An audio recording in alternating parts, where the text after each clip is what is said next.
السلام عليكم ورحمة الله وبركاته. dadkiina halkan waxa isugu timaadeen inay soo dhaweysaan musharaxa madaxweynaha Muuse Biixi Cabdi. Waxaan idin sheegaya reer Hargeysa wax yaqaan khiyaamo. dad baa dadka guri ka saarido kaarkayga ay yihiin intuu xoogaa tuso bal taa ka dadaal inaan kaarka la idinka iibsan nin walow muwaadinimadaada muujinaysaa midkaas waa inaga xaaraan inaynu samaynaa wixii idin la yimaadana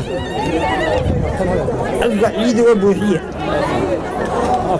waxa kaloo leeyahay dee maanta waa kama dambaystii نبي محمد لا نبي بعد محمد